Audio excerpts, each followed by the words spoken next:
Nesta secção, falaremos do pâncreas enquanto um componente do sistema endócrino, portanto, uma glândula que irá produzir algumas hormonas importantes para a regulação e a homeostase do organismo. Ora, em termos anatómicos, nós já discutimos com algum detalhe como é que o que há a dizer sobre o pâncreas, portanto, apenas em breve recordatória, é um órgão retroperitoneal, encontra-se atrás do peritoneu,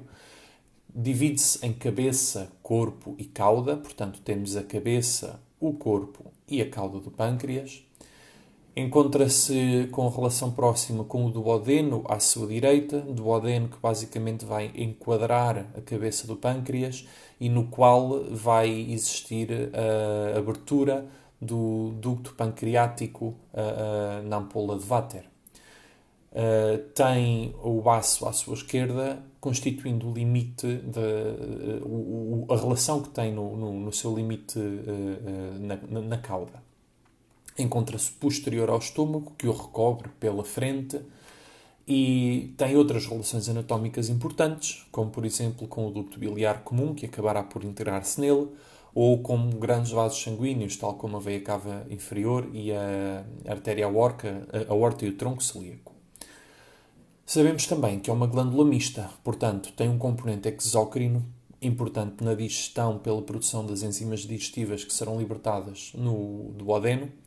mas também um componente endócrino que é aquele que vamos falar agora. Então, em termos da sua constituição histológica, encontramos essencialmente duas organizações do tecido, em que temos uma organização acinar das glândulas exócrinas, portanto, em que temos aquelas glândulas tipo cripta que fazem o seu material secretado para um ducto e depois esses ductos são recolhidos progressivamente em ductos coletores cada vez maiores até termos o ducto coletor principal. E no meio destes ácidos encontram-se alguns ilhéus de Langerhans, que são regiões onde temos as células alfa, beta e também as delta, que vão produzir as suas secreções e vão libertá-las para os vasos sanguíneos que permeiam estas regiões. Em vez de os excretarem para um ducto coletor, libertam-nos para os vasos sanguíneos. Portanto, dentro desta função exócrina, lembramos dos ácidos, as enzimas digestivas que nestes são produzidos, com um componente aquoso, em que é essencialmente bicarbonato, e um componente enzimático, onde contamos as proenzimas proteolíticas, a amilase, a lipase, desoxirribonuclease e ribonuclease. Mas a sua função endócrina tem então lugar nos ilhéus de Langerhans, e lá é produzida glucagina, insulina e somatostatina.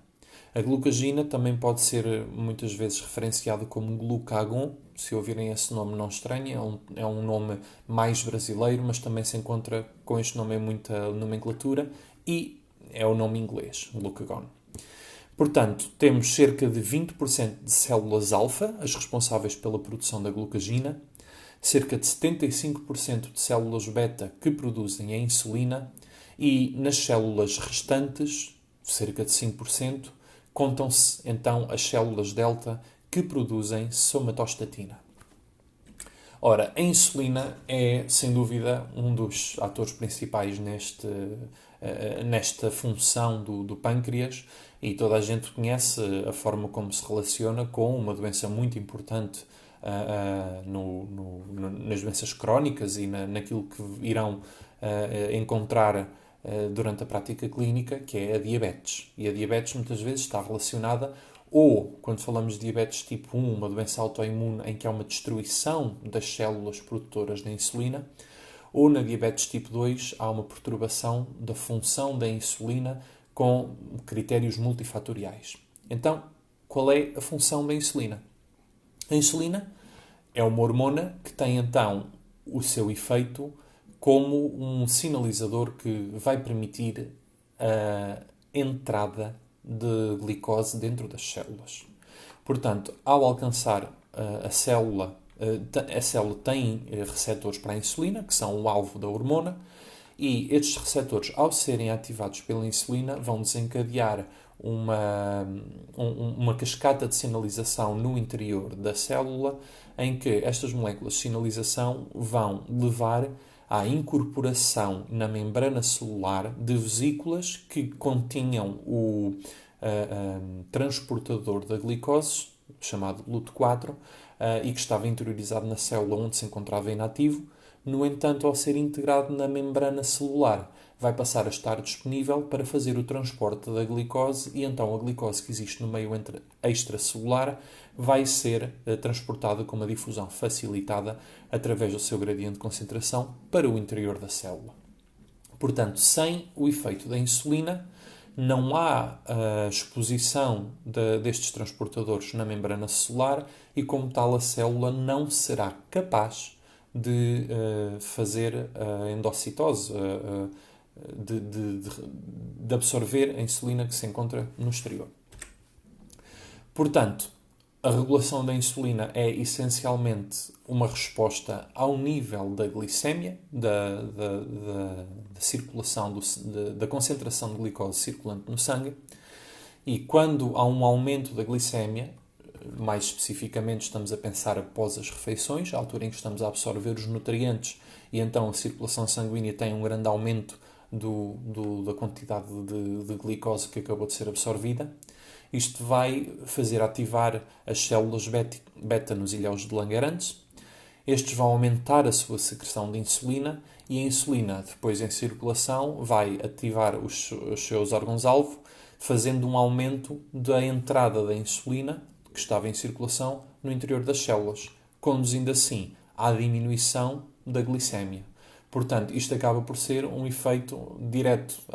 Quando há uma diminuição da glicémia, já não há o aumento da glicémia, continua a estimular, e então, de certa forma, ao produzir o seu efeito, a insulina vai impedir a continuação da estimulação das células beta, porque já não há um aumento da glicémia que levou a que estas estimulassem. O que é que as células fazem com a glicose que absorveram? Portanto, nas células hepáticas e no músculo esquelético, a glicose vai ser usada para a sua função metabólica de produzir energia, mas o excesso de glicose será armazenado através da produção de glicogênio. Já no tecido adiposo, a glicose vai ser transformada também, além de ser usada para o metabolismo, vai ser transformada também numa forma de armazenamento,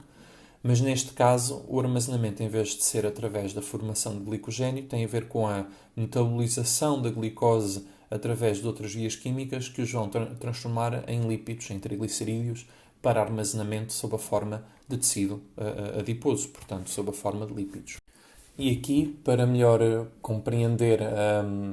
a forma como funciona o glicogênio enquanto molécula de armazenamento,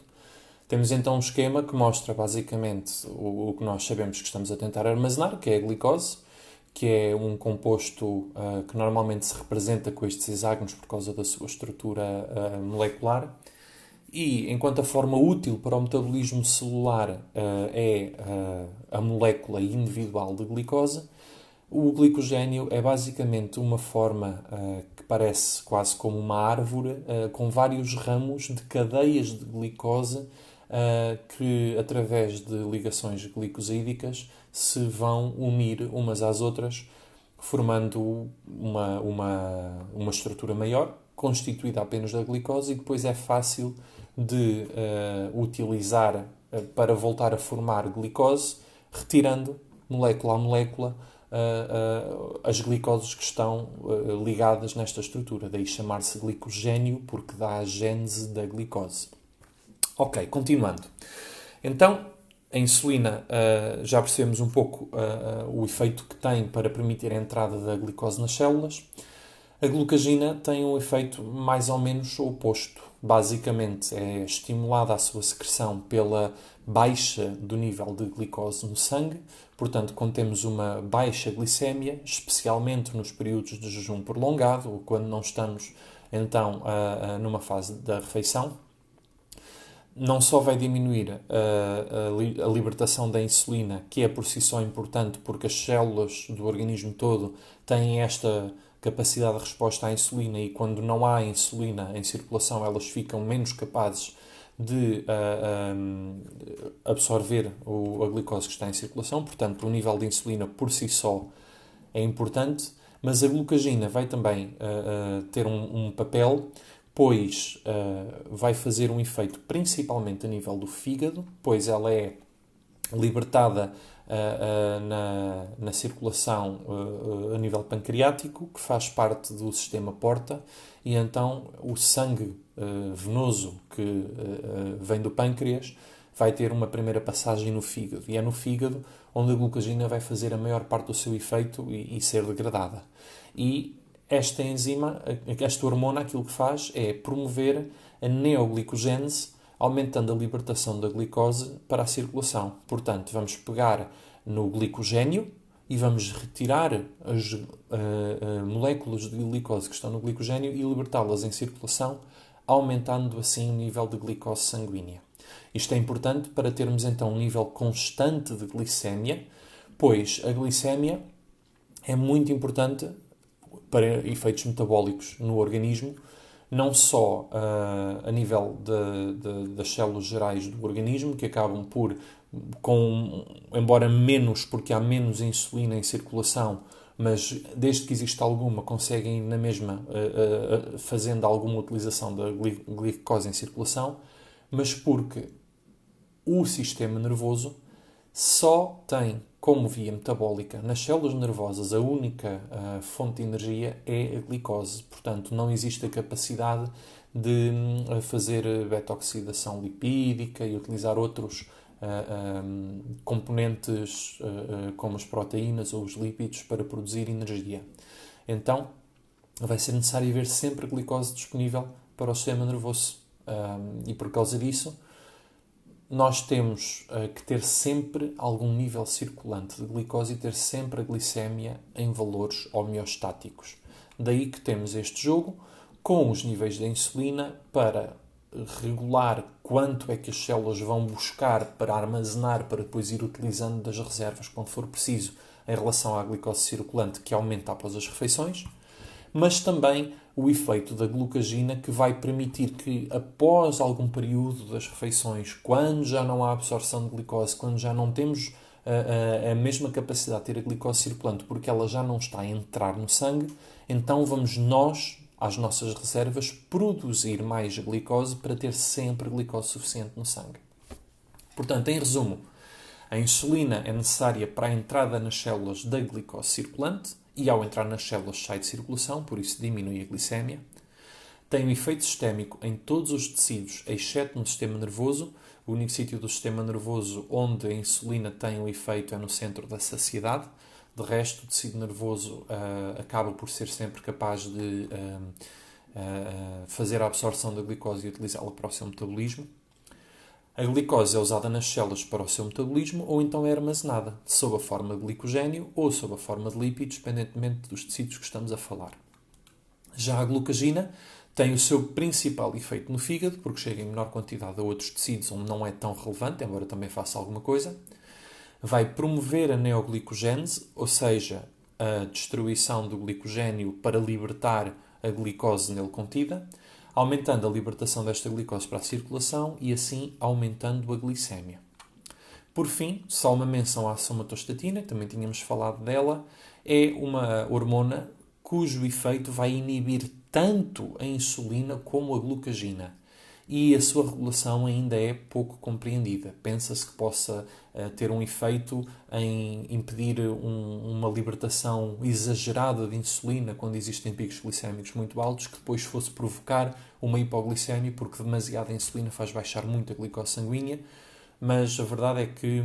em termos de metabólicos, ainda não há plena compreensão do efeito e da função desta hormona. Portanto, em resumo, os principais conceitos que é importante ter muito bem presentes na cabeça sobre como é que isto funciona: nós fazemos uma refeição, a absorção pelo processo digestivo dos nutrientes que estão neste alimento vai fazer subir a glicémia, vai aumentar, porque a glicose é absorvida e vai estar em circulação. Este aumento da glicemia estimula a célula beta e inibe a célula alfa. A célula beta produz insulina e vai libertá-la por causa desta estimulação, e a insulina vai não só para o fígado como para os tecidos todos e faz com que as células absorvam a glicose e armazenem no fígado e no tecido muscular em forma de glicogênio. Nos outros tecidos pode ser noutras formas. À medida que é absorvida esta glicose que está em circulação e sem a continuação da entrada de alimentos, vamos ter uma redução da taxa de glicose e ver o efeito inverso. A baixa taxa de glicémia vai inibir a célula beta, que produziria insulina, já não liberta, mas vai estimular a célula alfa, que liberta então a glucagina, e a glucagina vai funcionar essencialmente no fígado, e o fígado vai começar a degradar o glicogênio e libertar glicose para a circulação sanguínea, mantendo então uma taxa de glicemia em valores aceitáveis, até que voltemos a ter a entrada do alimento para recomeçar o ciclo. E com isto, com este esquema bem presente, terminamos de fazer uma breve apresentação sobre o efeito e a função do pâncreas no sistema endócrino. E, portanto, até à próxima.